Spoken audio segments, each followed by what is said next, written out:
You're listening to Pop This, the podcast where two women talk about everything pop culture. Here are your hosts, Lisa Christiansen and Andrea Warner.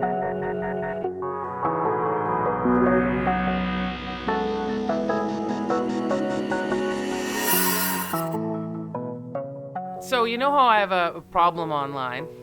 Yes, well, many, but yes, which one? Oh, what? No, I'm kidding. Wow. Well, you have trolls that come for you, Yeah. and then you sometimes aggressively go for people, and Yeah. it ends up being real bad. Yeah, okay, that's one of them. But Okay. I would say it's I true. thought it was like 3 issues. Yeah. See, she was so injured at first, but I was that right makes sense. to. Yeah, But okay. my other problem is, just instigating myself into issues that I shouldn't be so upset about. Yep. I don't know why I get upset about. Yeah, you go real George Costanza real I fast. do go very quickly in. I don't know why. I don't know. I honestly, I don't know why I do it. I feel like I'm a pretty calm person most of the time. Anyway, this very recently, Rolling Stone magazine's singers list. Oh. Did you see it? No. I did Top not 100. click. Did not click. No. And I did. And Uh-huh. of course, many things incensed me about this list. Of course, yeah. Celine Dion not making it. Of course. Uh-huh. Wow. Wow. 100. Yeah. 100 Rolling singers. Stones, again, like just in a bid to be continuously still relevant. Yeah. So very upsetting. And also just, to me, number 7, Bob Dylan. Now, Come on. So maybe a songwriter. yeah. Yeah, not a That- singer. You enjoy listening to that? Like, honestly, I was a hard time. Anyway. Anything to not have a woman at the number. It's got to be Aretha somebody. Franklin was one. We'll have to say Well, that at least there. there's Okay. that, but yeah. still. But then, anyway, I was, like, big, and I was going, and I was retweeting, and I was, like, digging in deep, and then I found out the list was from 2008. Life is so embarrassing. I was like, delete, delete, delete. You lock your account.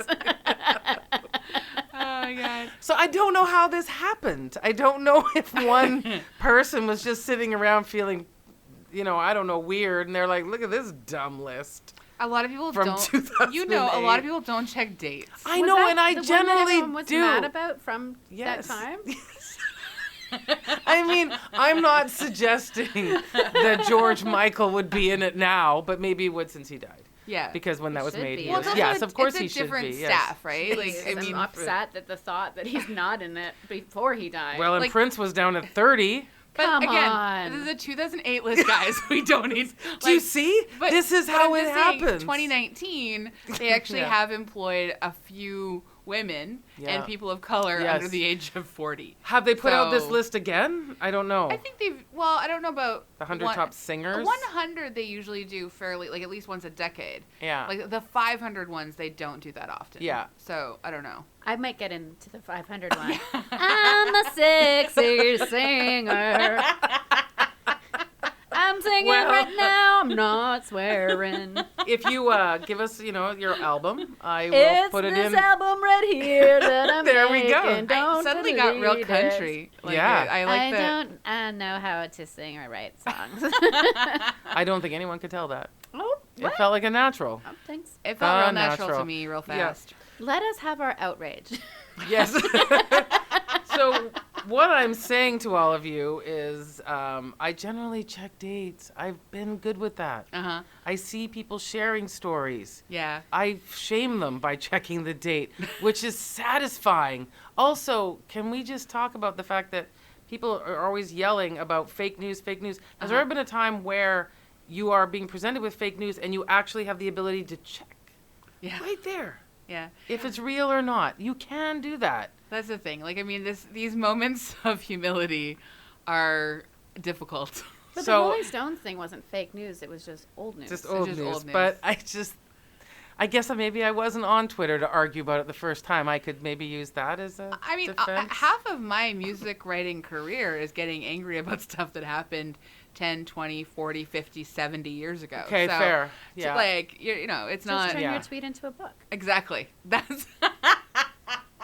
I wasn't even There's some thinking. money there. Yep. I'm already seeing the title. What is the title? Like, I got things mad I at this thing. that was 10 years old.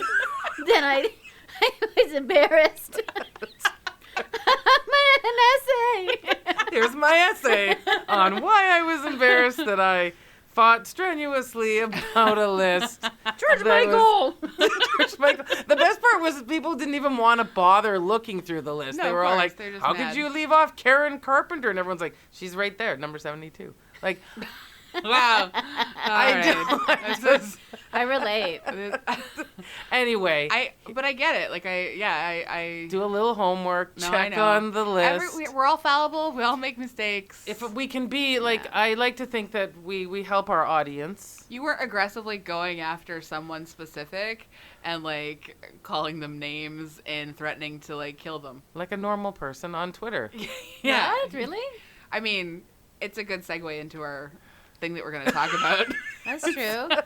I mean, they're veiled threats, which aren't Go really on. threats then, right? Like- Veiled. Like, let's say, sir, you find yourself at the top of a staircase, and an owl Right? might be in the house. That's one of my favorite murder cases ever. Like, I never get That tired. was so messed up. It's so messed up. Yeah. But the way that they try to frame that owl, God. I know. It's- Come on. it's- Endangered species already. I know. Come on. We obviously know. They're like, all. I think it might have been the husband. Yeah. It's, That's my podcast. I think I know the owl one. Yeah, it was called The Staircase. Yeah. right? Yes. I Yeah. actually, on first watching until I found out that he was having an affair with the producer or something. Oh, wow. I was like, Wow. oh, wait, I've been totally tricked into believing this guy. You have been just through misled. editing. Yeah. And then I started reading things. It was like the tweet thing where Yeah, you yeah. should have gone online earlier You before see? you investigate. It's all there for you. Yeah, and I messaged my friend, and I was like, Graham, I think he might be innocent. He's like, you should Google him. Then I was like, oh, do you? There goes your serial podcast, eh? Yeah, I but I don't think it was an owl anymore. A default of The Husband Did It, though, is a great podcast. If you want a third, Yeah. you could start a third and just have it be The Husband Did It. Yeah. That would be Get, great. like a spoiler alert Yeah. at the beginning. Okay. And then it's just all the things he did saying he didn't do it. Well, yeah, actually, if you called it Spoiler Alert, The Husband Did It, then you could really just spend the Relax. whole podcast. Yeah, like, it's fine.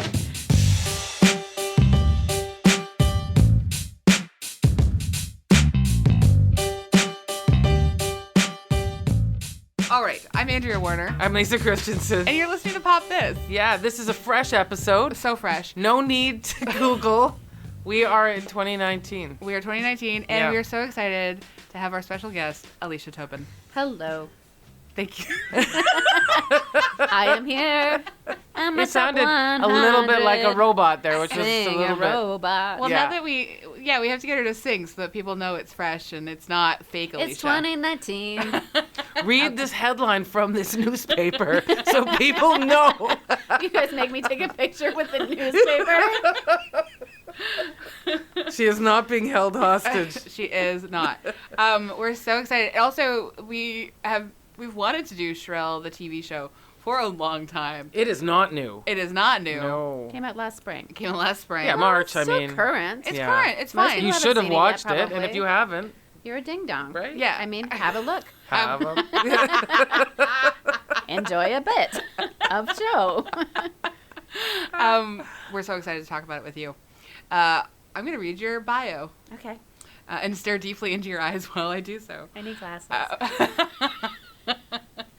Alicia Tobin is a comedian and writer living and working in Vancouver. She is the co-host of two popular podcasts, Retail Nightmares and Super Sick Podcast, and the creator of Alicia Tobin's Come Draw With Me, a live, entirely improvised comedy show that has been featured in a number of comedy festivals. I've also been to it. It's very good.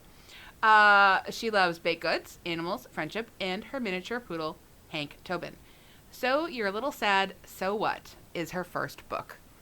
Buy it. That is It's a only terrific. $17.95. That's a That's a terrific great bio. deal. Oh, thanks. Yeah.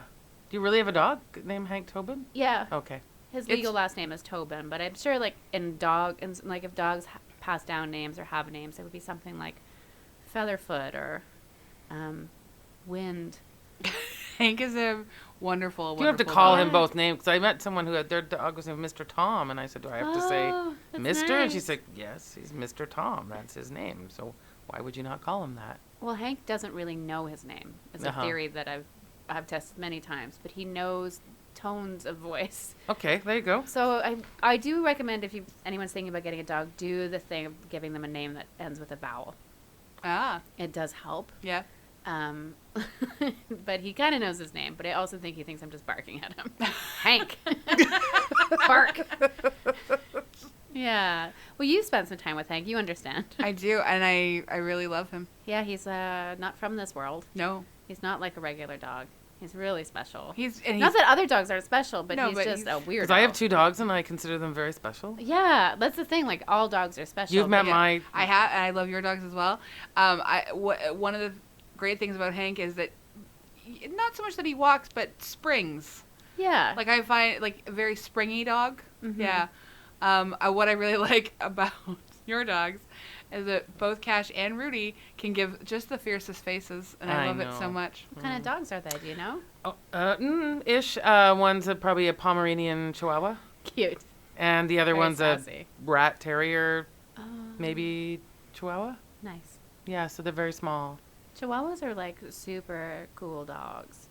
Yeah. Yeah, I think that they get kind of a yappy nickname, but they're more like just good dogs, just in little bodies. I went into an art supply store in Nanaimo, and they have a little, like the smallest Chihuahua I've ever those seen. teacup ones. Yeah, like a feather, and it has a little basket right behind the counter, and he looks, when someone comes in, he barks, and then the owners come out, and they're like, good job, and he just, Yeah. that's right, you be careful. They're good guard dogs. They do, it was so sweet. Hank's an incredible guard dog. And I've noticed that if he's on his own, he doesn't, like, the fireworks are coming up and I'm really worried. Oh. But I was so worried last year because I lived across the street from this maniac. And he brought me, like, almost to a nervous breakdown, if that's a term that anyone uses in this century.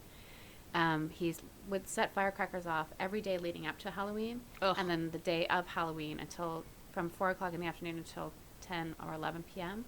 Nonstop fireworks, Roman candles, all outside in the roundabout. Oh God. And we lived in Is a it a wooden child house. or a grown man? A grown adult man. Oh. Kind of though in Arrested Development, like Mm. kind of seemed a little bit like that. Mhm. Had a real Guy Fieri meets Hell's Angels vibe going for him. You know what? Yes, Yeah. I know that vibe. Yeah. Yeah. Like enough for me not to call the police because I was just a bit concerned. Yeah. I'm a little concerned that this is Also, maybe not just a person that dresses this way. slightly attracted to him too. Right? Just kidding. It's so funny because I was just like salt on a slug, but the slug is my vagina. I can say that, right? Yeah, but Yeah. that's good. That's You're the fine. right word. Yeah, For yeah. my Good. place. Good. My place. My place.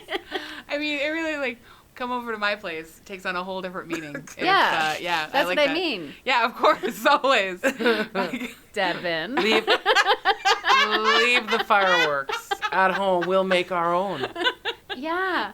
So finally, I realized that Hank doesn't bark incessantly if I'm not home. So I think that he's so worried about the noises. He's like, I'm going to let you know there's a bad noise outside. There's a bad noise outside. okay. But when he's on his own, I think that their survival method or mechanism is to stay as quiet as possible. Oh, because they do not. Yeah, because Oh, I don't think that's he so barks all day long heartbreaking. at like all the little noises in our building. But Mm.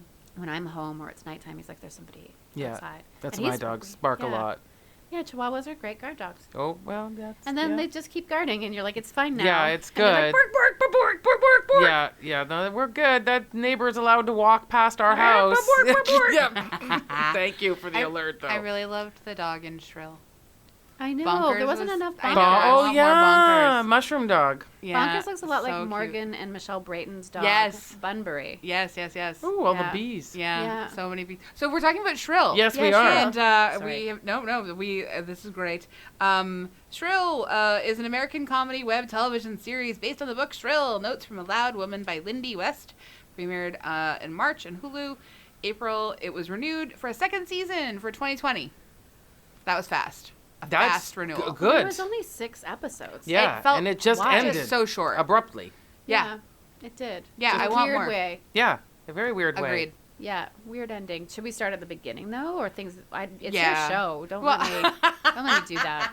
No, we're gonna. Yeah, don't worry. We're gonna. Lisa, do you want to read the synopsis? Sure. Just quickly, in case anyone hasn't seen it. And Yes. we're gonna do all the spoilers, so don't worry about not saying anything. Okay. Yeah. I don't think there are that many spoilers. but So okay. many spoilers. What are you talking about? From Hulu's PR site, from executive producers Lorne Michaels and Elizabeth Banks comes Shrill, a comedy series starring Aidy Bryant from Saturday Night Live as Annie, a fat young woman who wants to change her life, but not her body. Annie is trying to start her career while juggling bad boyfriends, a sick parent, and a perfectionist boss. It's a very good synopsis. Thank you, Hulu PR site. I don't know if I'd go with perfectionist boss. I mean, he's a but, lot of things. I don't know that yeah, I perfectionist. don't- Perfectionist is a charitable term. Yes, exactly. Yeah. One of my favorite things in the whole entire world is just knowing that this is a version of Dan Savage. Yeah. Because And honestly, John Cameron Mitchell, I know from the Yeah. Hedwig's Angry Inch, Yeah, right? yeah. It's so good. so good. It made me not want to read Dan Savage ever again. And Dan- I was already on that, like crossing that line anyways. Yeah. That's one thing when I have read a bit of Lindy's first book, Shrill. I was like, oh my God. And then I remembered those things. He's so fat phobic. I've seen him a couple times. One time Carlos and I went to Seattle to go see the Hump Festival, the amateur porn festival that The Stranger Oh. puts on. Yeah. And that's a lot of information in that sentence, I suppose. Yeah. But it just Dan Savage, watching him introduce, and I mean, I grew up reading his column. Like, I really appreciate a lot of what he has given the world. Yeah. But his hatred of fat people and like his constant advice about like, yeah, if your partner gains 20 pounds, you're totally valid to cheat on them or like leave people or whatever. Like, it is nonstop. And then when I saw him do, I can't remember, it was like a live show a number of years ago. And he came out so like jacked and swole. And I was like, oh, okay, now I get it. Like, he literally really, truly hates, like, just the concept of fat. And I hate the fact that Lindy West had to go through that. Yeah, I do too. Mhm. Yeah, that part was really hard to watch, and it made me think about how fat people have to put up with that shit every day, all over the place. Yeah. And then hearing it from somebody that I have respected and learned so much from, I didn't feel very generous towards him. Like, I think that he could just dig a tiny bit deeper if he can. He can see other people's lives and have so much empathy for other people's situations. It's pretty gross. I remember when this conversation after the show came up. Has he apologized? Has he made any Not kind of really. effort? Nothing. Even after Just- the book came out. Yeah, like, he doesn't when say anything. He doesn't really say anything. And Okay. I don't think he's I was just curious. He's not, from what I'm aware of, Mhm. he is not the kind of person who would think that he has to apologize. Right. Like, And I Yes. mean, I think that this is something that actually I see all the time. Like, in the sort of, I mean, I know that there are less now now that I'm older and I have better boundaries. But there are tons of people in my life, like both family and non-family friends, etc., who really are quite fat phobic, who are either openly or, inherently, and they don't acknowledge it, and who have somehow created some kind of blinder that they've allowed themselves to see me as a person, but anybody else, they'd be like, gross. Mm. And they probably still think gross when they look at me, but they still allow me to have like an actual like humanity, because of whatever connection they have to, I don't know, whatever aspect of me. But yeah, it's a wild thing to live in a fat body in this world. So what did this show, when you started watching it, what were your... This is going to be a weird complaint. Oh. I was disappointed that they cast Aidy Bryant. I love her, but she's maybe a size 18. Oh, Lindy West is a size 26, 28. yeah. It's a different fatness. And that, again, is... But, like, this is the kind of fatness that I can see them, like, that would be their top-end representation. You know what I mean? Like, they're like, okay, we're gonna make a show. And I think that's partly Lorne Michaels. I think that's partly Elizabeth Banks. I have never much cared for the projects that she has directed and how fatness has been depicted in those projects. Pitch Perfect 2, I think, was one Yeah. of the like chief offenders for me. With Rebel Wilson. With Rebel Wilson, and like, Mhm. and I like Rebel Wilson enough in that context. But like, I remember one of the very first jokes in Pitch Perfect 2, and I think I've complained about this before, is that like her pants split open while she's like in a harness, and everyone screams in horror, gags, and like looks away, and like that's like the whole joke of it, is that like, oh my god, a fat woman's vagina is visible in, you know, and that it's such a basic kind of visual joke. So even though I love Adie and I think she does a great job, I just kept thinking, is this like the biggest actress they could actually get cast in this show? Because well, obviously they knew others because their pool party scene. Oh, the pool party's great. Yeah, I'm just saying that they did have access to a lot of. They have access to them, but like, are they hireable? Yeah. Are they main role hireable? Is that a kind of person? Like, can you see a fatter person ever like having a sex scene on the screen? You know, like that. I just think that they're, and I think that these are the kind of negotiations that you are forced to have because Hollywood is Hollywood. Is she the first, though, when I think back to Saturday Night Live casting, is she the first fat person? Yeah, that's ever female? I mean, I can't think of. I don't think there's ever been a woman fatter than her. No. Cast. Ever. Yeah, just all of a sudden I was. No, I don't think so. I can't think. Mm-hmm.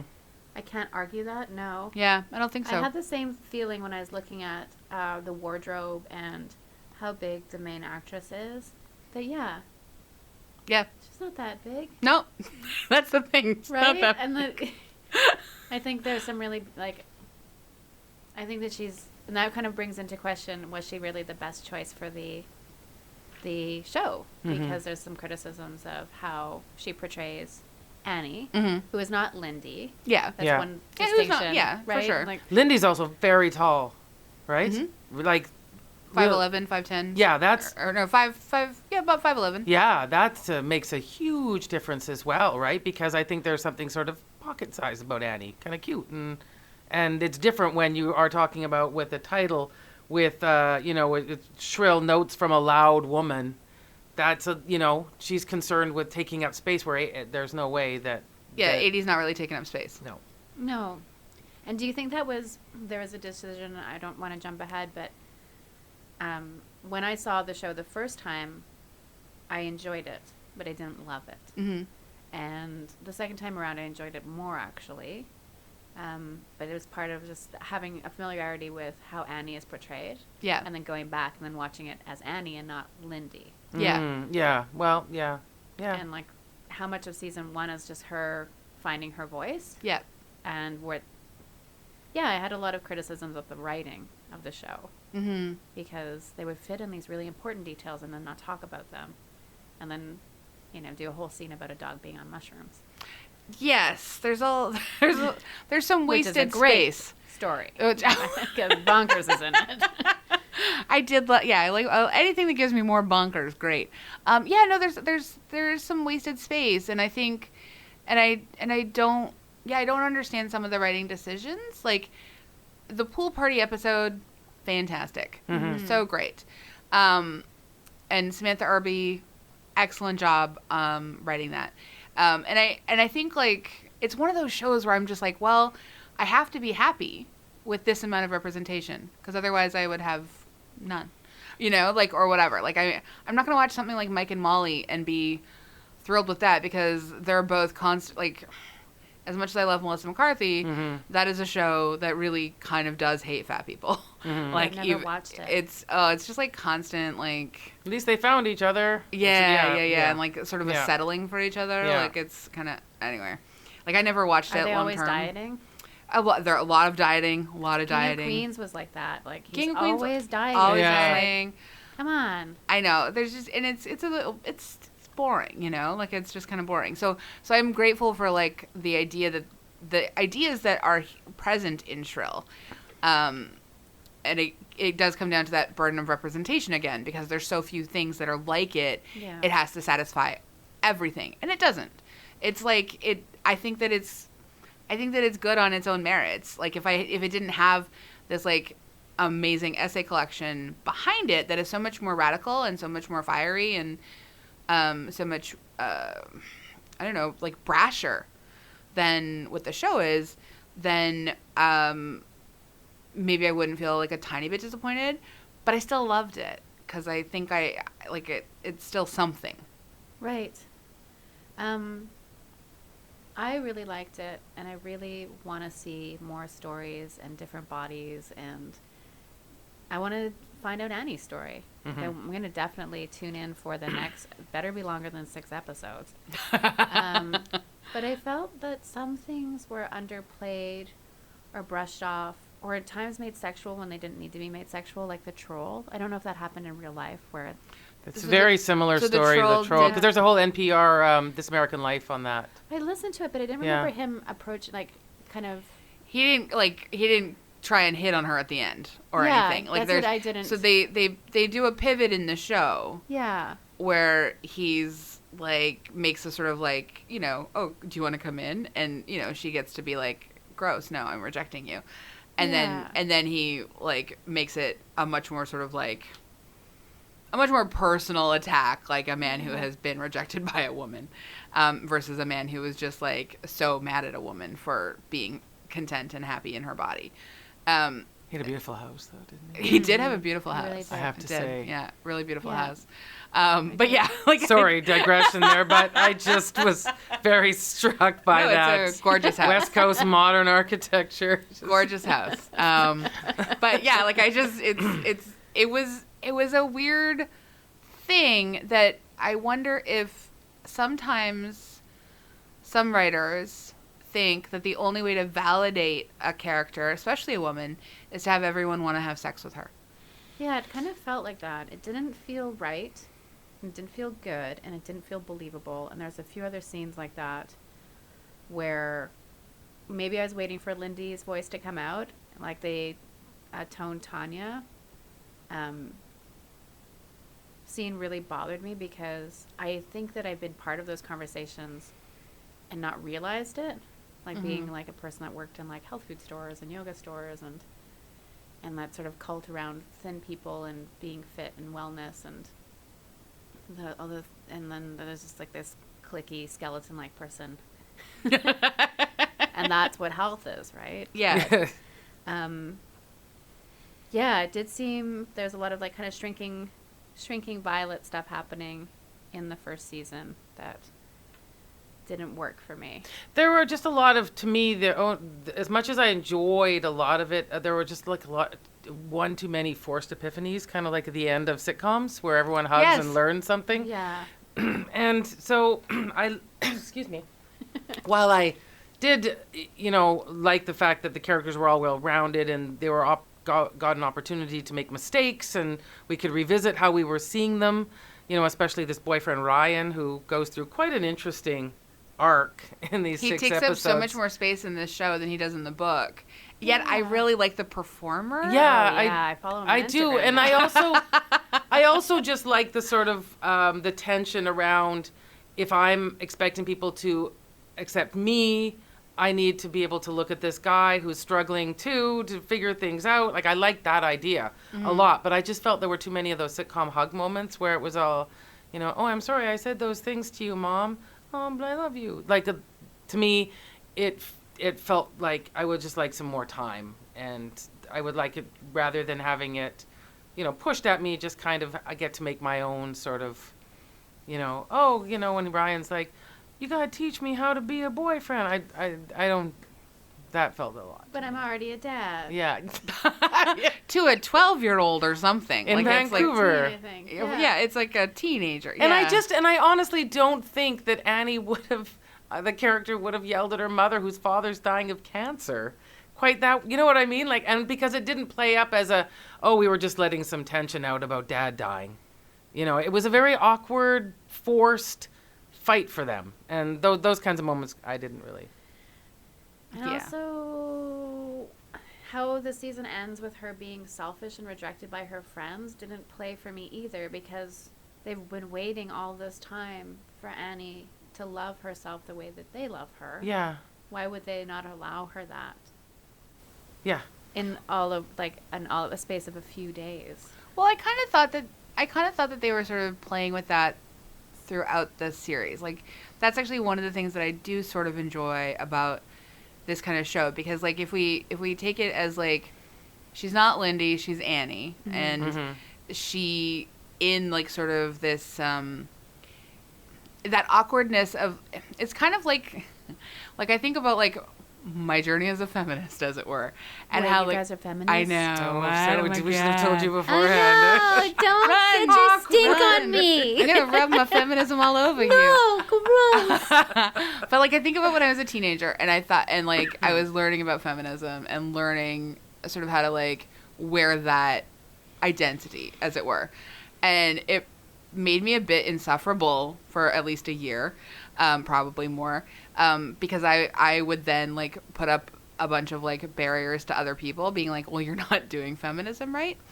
And so I think of this maybe like as an aspect of Annie, is that if she has spent her whole life sort of like doing all these, she's not Shrill yet, like, you know, like she's growing into sort of that persona a little, like very slowly, and a little bit because she doesn't do comedy the way like Lindy does. Like there's a bunch of things where her like self-actualization is like probably a full other like end of next season away, you know? Right. So like she does continue to get more and more selfish. Like her biggest concern about her dad potentially dying of cancer is that her mom is like anti-cheeseburger or whatever, you know? Like, it does take into the account that like it's been 30 years of her mom's like microaggressions about fatness and stuff like that. So I get that. But also like she blows off her friends just to like go hang out with this Ryan guy who has treated her like crap.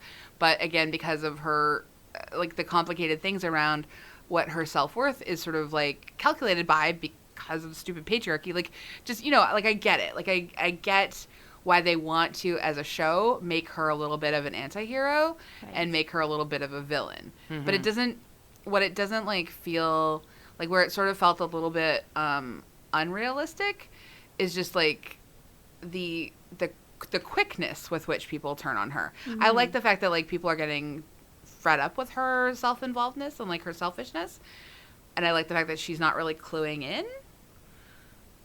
But it's 6 episodes just isn't enough to do all this. No, it isn't. That's the problem, mostly. I have an idea. Yeah. Can we call the patriarchy Papa? Papa. Why are you so mad at Papa? I feel like I'm in The Sound of Music. Well, Papa, where is Papa? Where is Papa? He's all Why is around. Papa Papa is there? everywhere. Papa is everywhere. Yeah. All right. I accept your argument as truth and fact. It's better thought out than mine. Can we just talk about just some things I really loved the way it looked? Yeah. I just love that. I mean, she's from Seattle, so they put it in Portland, though, right? Yeah. So I just liked her house. I liked the way it was decorated. I really loved her parents' house. I thought they did such a good job. It was weird and creepy, as if they walked into some actual family home and we don't touch anything. Leave that weird drum. Yeah. Totally. Like, it was just, it looked so great. I also really like Daniel Stern. Daniel Stern did a great job. And I reckon, like, they can only hire from Saturday Night Live because Julia Sweeney was on. Remember, she was Pat? I like her too. Yeah, I like did Julia too. Sweeney a lot. And I thought she played her really well too. And I thought those were great parents. I really liked that they made an effort to have them like, sometimes parents in shows are like villains and they're boring and they're uptight, and these seem like really good people that you'd want to hang out with, like, and know. And so I could see why she wanted to go over and be with them, and I really enjoyed that. I really enjoyed that family. She has a brother and a sister, right, Lindy? No. In real life, she's an only child? I believe she's an only child. Oh, I thought she had can't siblings. remember. Okay. Yeah, I'm pretty sure she's an only child. Oh, okay. Yeah. Anyway, I really loved that the way, and I loved her best friend so much. God, her best friend. What is her Oh name? my Her, gosh. Lolly Adefope Yeah. as Fran. Yeah. What a great character. I mean, I think a delight. It's almost like having a fairy godmother, because she was all like, "You're not doing that. That's stupid. Quit doing that. Why are you like?" Good I at love taking that. care of her. Yes. Yeah. Celebrating her. And accepting her and calling her out on bad looking diet food. Yeah. Which was good. She's like, what are you doing? I know. I also really love that she is not always a great girlfriend herself. Yeah. Like, as we're having these sort of, like, she's having this complicated relationship with Ryan, her best friend and her roommate is having a lot of complicated relationships with women as well. And I like that Annie, like, tries. But they're still there in parallel. They're juxtaposed against each other. And I thought that was really clever. Yeah, I like that. I like that they're not perfect people. I liked a lot of imperfect characters that were making a lot of mistakes. And that's fun to be watching. Yeah, the thing about this show that I had to keep reminding myself is that the show is good on its own. Yeah. Mm-hmm. And it's also, would I be holding it to such a high standard if I didn't have this kind of attachment to Lindy's work? Yes. And admire her so much and fear her. Yeah. Like, she's one of the few people I have, like, tried to talk to online. She sent me, I think I said something to her and she responded. I was just like, I love you. There's like 4 people I try to talk to online and they're all not talking to me.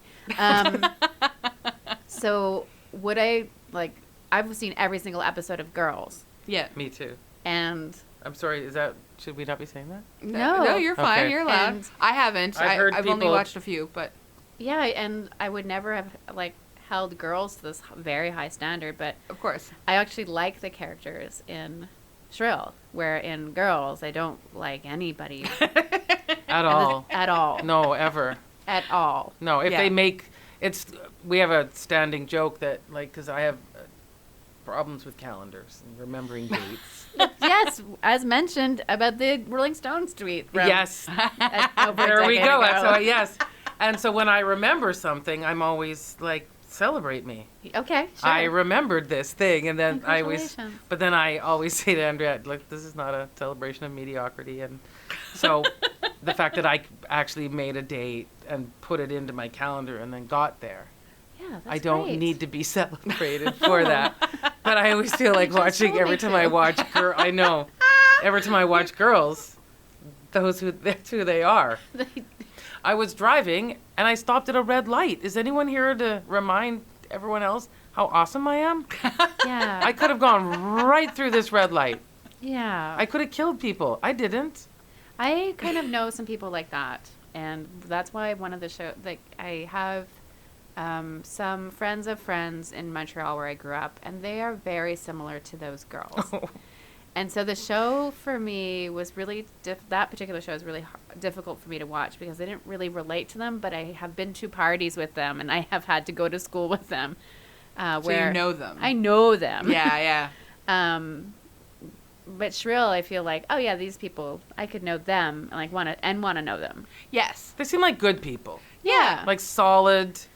And her people who coworkers go to are little so horse funny. shows Oh or my whatever God. that is. And Her Patty Harrison, is it? Her coworkers are so Who fun. is the receptionist? The receptionist, Patty, isn't that? Yeah, sorry, I didn't include her Yeah, name. And she she's is great. Where is So- she from? She's so funny. I've seen her recognize do. She's very funny. I've But- seen her in a bunch of little things, like little more like. I don't think she's been in a lot of movies. Has No, I don't think so. she? No, she does like skits and stuff on Fallon. And then the IT person, Oh yeah, Oh, yeah, Maureen. yeah. She's great. the corn dog joke, Yeah. that just Yeah. goes Oh my on God. and on. I was like, all right. Wonderful, I wonderful. thought just invite her to the horse show. I know. Why didn't they invite her to the horse show? I get mean, it. and I we're- get it though. Like sometimes you work She with, didn't even go. but sometimes you work with someone who just is a bit weird and thirsty, and You're you can't. afraid. Yeah, and you just like have to have boundaries. Who and- masturbates with a corn dog? Well, you just want to find that stuff out. That might be a moment where I would be like, we're different people. Right. Like, don't you invite me do over for that, corn but dogs. don't tell me. That's where we're maybe Yeah. different. I mean, I don't know. I You think can do that's whatever fair. you want with a corn dog. Also, the wardrobe. Let's have a Wardrobe moment. is beautiful. Really, everybody is dressed really well. Yeah. So great. There's so many things that I wanted. I was just, I spent like last night at 1:30 in the morning, I was on a website shopping because they had like this. I was like, well, if I'm ever going to do it, I'm going to do it where it's like if you order 3 things, it's 50% off. Oh. And I was like, okay, well, I'm going to look. And so I looked at all the sale items, and I was this close to like. You didn't tell us that this close. You didn't Sorry, make a I was measurement. this close. Okay, there we like go. it was Thank so you. close. Yes. To ordering the most unnecessary garment of my life. Sheer bright pink underwire bodysuit. Oh, wow. Yeah. That I thought I could just wear with like I could wear like a skirt and like hike it up to like a bullet. It would be so high fashion, but you could absolutely see nipples. Oh, And also, I think that That's worked for Jennifer Aniston. I think Why I'm not? many? all 7 of all mine. 6? All okay. 7. All 7, you got an extra I one? got an extra one. Yeah. I just think that I just don't think I would do it. You know, like I could wear it with a blazer, but I don't think I could just go full sheer pink bodysuit nipples. I think, though, that what you have figured out is that you want something like that, like a I lingerie 100% inspired. do. Yeah. Like maybe just a top that's like that, Is this or where I just don't need it to be this is where sheer. the part where we do the shopping counseling? yeah, Okay. it's called Retail Dreams. Yeah. Retail dreams. Yeah. Here we go. All roads Finally, the crossover. that Yeah. I've I been waiting recognize for. some of the. I think some of the items from Universal Standard? Standard. Yep.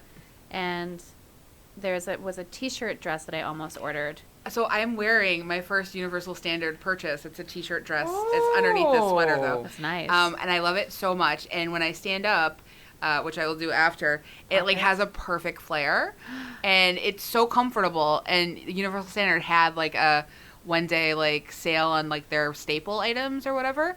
So instead of it being a ridiculous amount of money, it was only half a ridiculous amount of money. And I love it. I've worn it like 4 times since I got it last week. It's already Yeah. paid for itself, It said the woman 100% who has a has. problem shopping. Oh, it So- 100% has. The thing that I worry about with online shopping, because I am an online shopper, Mhm. is that if you don't know what the brand is like, Yes. and you make that on sale purchase and you have to buy 3 things, the likelihood of you even getting one thing that you're going to like is pretty low. And because we're dealing in Canadian dollars, Agreed. I've made some mistakes. So I will say, the Universal Standard, a lot of their stuff, they have pictures Yeah. of all the different sizes. And the one thing, when I ordered 2 things from Eloquy once, Okay. they had such an easy return policy that I just put it in a bag and left it out, and DHL came and picked it up, and it didn't cost me anything. That's wonderful. Yeah. Anyway. Some companies, like Everlane, for example, which doesn't do a very like big size range, I can at least like search by like, I'm 5'6", I'm 190 pounds. Like, what does this look like for me? Yeah, yeah. Because I have to like order it and get it to my house from the United States, and I want to see it on other people. Of course. So it's great. Yeah. I love that. And the clothes on Shrill, actually, like one of the Her little sequin- dresses. She's got a real look. She's got a great look. Yeah. But yeah, then she kind of calls it out later on when that was a weird scene, I thought, in the pool thing when the conversation is, oh, that's a great skirt. I'm always looking for basic items. Yeah. And she says, yeah, I feel like everything always is like very cutesy. And I'm like, well, that's your whole aesthetic is aesthetic Yeah. is this like sort of modcloth look. 100%. with So little it was ribbons just- and neckties and yeah. Yeah. Yeah, I don't really. And then she wore. Why would she wear like super cute, flirty, short dresses except for to the pool party? And I like that pool party outfit too. That jeans and a green shirt. Well, I like the outfit and I like the Yeah, but bathing it was suit a- as well. But like, The it's a bathing weird suit. moment to sort of like Yeah, have like to invent a self consciousness that Yeah. otherwise you have dressing shown wise there. you haven't really Yeah. sort of had before. That's a really good point. Yeah, Yeah. it was a very peculiar. Yeah. What was going on this show? What was going on? Well, there's so many writers. Like every episode's credited to a different writer, even though there are like a bunch of writers in the writers' room. Like I think it's just. Yeah. I feel like there's just like sort of like a continuity issue. Anyways, I'm sorry for being mean to you guys. No. I just, like, I love the show, but there's a lot of stuff that I was just, Well, like, not there was sure about. One issue I had, and I'm not defending. Wow, this is gonna sound so. I when love where this start is going. I know. This is starting. I'm not going to defend a Dan Savage facsimile on the Uh-huh. show or anything like that. But it was kind of the way when I first came out of The Devil Wears Prada, and everyone was like, "Oh my God, she's the worst." And I was like, "Is she really?" Like, I mean, I'm not saying I'd want her for a boss, but if you did do the things she liked, there was a lot of good rewards there. She had high standards. You could quit anytime you wanted. Yeah. So that was my. I think that she does when she like just posts without permission at all and then just like quits with no backup plan at the end. It's supposed to be a moment of triumph, but I don't Yeah. think we've seen I don't like enough him, of and I don't. There were a lot of things I don't like, but at the end of the day, this is he's the editor. Like it was a very weird dynamic they set up with him. to make him such a villain. But at the same time, when something went well, he's like, oh, okay, that was great. You can do that again. So he wasn't trying to sabotage her career. I mean, I do think he is kind of trying to sabotage her because he wants to be, like, the best. Like, if you have, like, the board where, like, you see her 2 stories have been, like, but she said at Jezebel, outperforming. I remember that all the writers at Jezebel said they had to quit for that because at Gawker, that was a very popular in that particular time. Yeah. Which what is the time in this?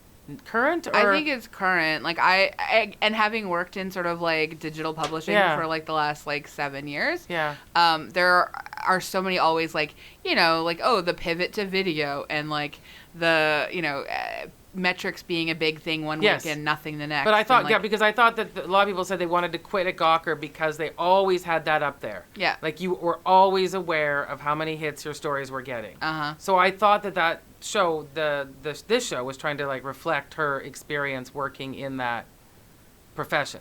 I think it's actually trying to reflect her years at The Stranger, because The Stranger is where they were just getting into digital platforms in a more serious way in, like, 2012 or so, which was, I think she left The Stranger in 2013, somewhere about there, I think. And then she was at Jezebel for 2 years, but she was working, like, remotely or whatever. But she had been at The Stranger for a while, and she only got to do film reviews, and they were great film reviews, but it was sort of like a matter of, like, her getting to write about what she wanted to and about feminism and about bodies and about women was a bit of, like, from what I know, is, like, Dan Savage was not keen on that. It didn't seem. I'm not trying to say he had great instincts or anything, but it just, like, it was odd. And I wondered, it's funny because I think all of us watching that is like, oh, we know about this industry. What was the takeaway from anyone who's not you know what I mean? Like, watching that, it wasn't that whole thing. They did not spend enough time developing these storylines. Yeah. Mm-hmm. Yeah. And we have to guess a lot of how, like, it's true. Like, you can't just post your article anyone would get fired for that. Like, she wasn't fired for that. Yeah. Yeah. Did show sort of a generosity. Totally. That isn't explained. Yeah. I also really love how much of an ding dong they make him look like with his, like, hair and his nails and his, like, workout outfit. Well, and it's trying too hard. I love that. Could you please come to the party? At least act like you've been to New York once. I mean, yeah, like, that was funny. That was actually funny. He's very villainy. Yes. And Joel Kim Booster as his partner is wonderful. I love Joel Kim Booster a lot. And I think they do a great job. But, like, just the idea of, like, the extent to which he wants to sort of fat shame her publicly. Yeah, no, that's horrible. I And- was just strictly talking about work. Yeah, yeah. No, but from a work perspective, they don't do a great job. Also, I mean, but just from, like, a realistic... There are a lot of writers in this show. I'm sorry, but when you are writing a, like, big opinion piece, you're not sitting with your laptop on the stairs going up to your room. Yeah. That's one of the things that always bothered me about Sex and the City. Yeah. Is just how Carrie just will write in the most awkward, weird... Like, when she's at her desk, I get it. But when she's just sort of, like, sitting on the edge of a chair, like, sort of smoking with one hand and her legs up. And, like, I'm just like, that's not how Just people wearing a write. bra. Is that not? Always Because in a I bra. tried doing Always in a that bra. all the time, and it Just- was uncomfortable. Yeah, So I just... There's some weird moments where I'm like, but everyone on the show is a writer. You know how writing works. Yeah, I know. What's going on? But I think people like that image, again, of writers. Doing That exaggerated sort yeah. of, like, ridiculousness. Sitting in the coffee shop. It also bothered me that there was no barbecue at the pool party that I noticed. Isn't the whole point of having a pool party to eat at the barbecue? Yeah, you'd think so. I thought it was to celebrate that your hip-hop album took off. Oh, what? That's a... Whoa! That's a... It's the I only mean- time I ever see pool parties in movies. Wow, I want That in pool high party. school where you know that the kid's going to get in trouble because too many kids came. Yeah. One of the things that I'm sad about that I missed out on this summer, and I didn't know about it, and then our dear friend Sanara Geisler told me about it, unfortunately after the fact, is so these, like, Chunkadunk parties are, like, real things. And so they had a Chunky Dunk party in Vancouver, like, where fat women took over Kit's pool. Whoa. Oh, wow. Yeah. And it happened, and I didn't get to go, and I was real sad. But, like, one of the great, wonderful things about Instagram is the incredible number of, like, cool fat women you can follow to really change your life and change everything about Wow. your like outlook of seeing cool people do cool things. Yeah. So like we've had Deandra Oliver, who has been on the podcast before when we did the Wild episode. She did the Fat Girls Hiking Club in Vancouver. Up to Mount Kilimanjaro, right? Yeah, they Yeah. went up and did that, Yeah. and but like they also she used to run the Vancouver chapter. I don't know who's doing it right now because she moved up north for a while, but there's a chapter in Courtney, and they also have a site called like Fat Besties. Anyway, they're great. So all these are fun follow, things. Rex. So good, yeah. Unfortunately, I can't believe this, but we are getting to our end of our time. What? Oh, you We sound really just- shrill. Well, I know, I'm so sorry. We didn't talk about Ryan. I know. They already flashed me the like we're closing in 8 minutes. So Shoot, okay. I know. But so Ryan, I like him more than I want to, and I'm kind of mad at the show for doing this. No, it's but because he's it's so great. handsome and he has like a gentleness about him in real life that's coming through in this character. It is, right? Yeah, Like even though the character is a real jerk sometimes. I followed him on Instagram after watching it the first time in the way because I'm like he is cute. Yeah. But I looked at his Instagram account and like he has no idea that he's cute, and I don't know anything about his personal life, and I'm just like he just seems like a nice person. Yeah, he just Yeah. the way he's. I mean, this is who we are. We're conditioned. We want to help this big doofus. I don't right? want to help him at all. I just No, think you he'd do, be fun though. to We climb. can't help it. No, I literally just as a, I've told you about how I'm embracing my like horned up 40s. Yeah. And I mean I say this as someone who has a husband, but like he just looks like he'd be fun to climb. Yeah. Well, Does that that's mean what I'm sex? saying. Yes. Okay. But that's what I'm saying. There's something about him. I don't want to fix him though. Well, no. But just as a man, he looks like he'd be fun to climb. There's just something about him so endearing. I didn't like how you're objectifying him. Except the Sorry, the I know pencil that you party followed was- him for was pure very reasons dumb. on Instagram, Alicia. Well, it didn't start out that way. It was because I think he's really cute. See, you wanted to climb too. That's but cool. I don't know. I don't think I did. I did not. And I don't really want. But I really love. I just love the way they wrote that character. I just think They it was did a good job. a really interesting person, like that I wasn't Podcast expecting. Is so funny. Oh my God, that's Talking so trash? Talking, yeah. Talking I trash. mean, and that dinner. Honestly, if you could do a supercut of great awkward dinners in movies, Yeah. that one was so fun when that guy. So anyway, I love that. I just like some of the sheer comedy moments. Yeah. Of the show too. They were Yeah. just strictly funny. Yeah, and I feel like he is sort of like he's never such a jerk Yeah. that we can't sort of we can't still find sort of the gentleness or the like the desire in him. But he just got so much, and then with his mother in the kitchen, Oh and my God. she's like, "So I understand you aborted my grandchild." She said that? Yes, she In the- said that. when she's making breakfast. I missed it. And And then- actually, that's one thing that I did not salute, but I would like to salute decent depictions of abortion as healthcare. Yes. So I think maybe I know where we all stand, but Pops. does Shrill pop? Yeah. It pops. Yeah, I'm Yeah, looking it forward to the pops. second season. I'm I really want looking to. forward to it. I'm in. Yeah, me too. Me too. I'm Watch in. it And- twice. Yeah. Yeah. Yeah. And also, like, maybe we'll be then talking about your book of essays being converted into Yeah. a television series in a couple Imagine. years. Can you imagine? I Who- can who imagine. do you want to play? I'm you? going to put it into the world. That's really sweet. I think Thank you. Marianne Cotillard. Oh. Oh, I like C'est that. gentil, merci. I love it when people are like, "You look like a beautiful French actor." I'm like, "Oh, merci beaucoup." Oh. I know. Marianne listens to this podcast quite All the frequently. time. Oh, really? Ever since our Edith Piaf episode. So she'll no doubt hear this and get in touch. Yeah. Thank you very much. Fantastic.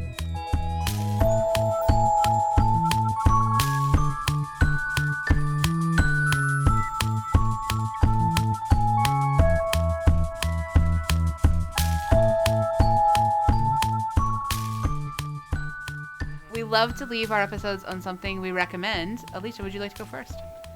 Okay, well, I recommend a Twitter account called m-crouton, and it's this animal sanctuary for soldiers with PTSD. Wow. PTSD, which I always mispronounce, and I shouldn't because people in my family have it. Anyways, I really want to go there, but they've adopted this cow, and because of it, I no longer eat beef. Long story short, and he's this beautiful Jersey cow who lives in a farm with these wonderful women. And just follow that account. It really just helps me feel. Say it again. M. Crouton. M. Because you put in Crouton, you'll find them. They're on Instagram as well. He's just this lovely. He has a best friend named Rue, and he's a pig. And I don't know that it's really. I don't think that there's anything better than all these good people out in the world doing good things, whatever that is to you, as long as it's not being really like a bad person. Yeah, follow that account. It really makes my day. Most of my every Instagram day. is some kind of animal sanctuary, like the Old Dogs Sanctuary in Yeah. Nashville, or I follow so many maimed dogs. Some kind of weird thing has happened to their faces or their bodies. Have you seen how? Yeah, I've shown you, right? Yes, you have. I'm so sorry. We'll have to move the sorry. the dog rescue portion of our conversation to Twitter. I'm so sorry. So I want to recommend, I think I talked about the first season. I enjoyed this Netflix French rom-com called The Hookup Plan, which was really lovely, silly, farce, romance thing. Season 2 just came out this past week. So you have 2 seasons Yay. of this ridiculously romantic with the most beautiful French people in the world. Oh my goodness. Just going around. Real bone zone. So yeah, it's all bones. It's all Just doing climbing, French. it's boning. Yes, just doing French things. Wow, great. And I love it very, very much. And I am in season 2. I'm taking it slow. Yay! You treat yourself. I am treating myself. I'm going to recommend a record by an artist called Skye Wallace. It's self-titled album. Her self-titled album came out in like June, and I love it so much. She's so talented. Her voice is super interesting. The new record is like really kind of embracing her sort of like a punk side that she's always sort of had and had in her voice as well. Reminds me a lot of the Yeah Yeah Yeahs, whom I love so much. So Skye Wallace, go check her out. Excellent. Thank you so much, Alicia, for joining It us. was a Thank pleasure. you. Have me back. I'm great. You are great. You are great. Or Marion Cotillard if you're not available. Oh, that's fine. Yeah. People can listen to your podcasts, Retail Nightmares. Retail Nightmares, Super Sick Podcast. Follow me on Twitter, Alicia A. Tobin. Don't follow me on Instagram. That's only for hot guys. Yeah. If you're a hot guy. Yeah, Ryan. Ryan. And what's your And a book cow. called, Alicia? So you're sad. Oh, fudge. I forget. What is So my- you're a little sad, so what? Yeah. Nice so you're a things little to do. sad. So what? Nice things to say to yourself on bad days and other essays. Yeah. Yeah. It's great. You did a great job. It is a longer title than Girls. So. I was made fun of by a very, very famous comedian for being too long, and I was like, oh boy. Okay. Thank you so much, everyone, for listening. You can hang out with us on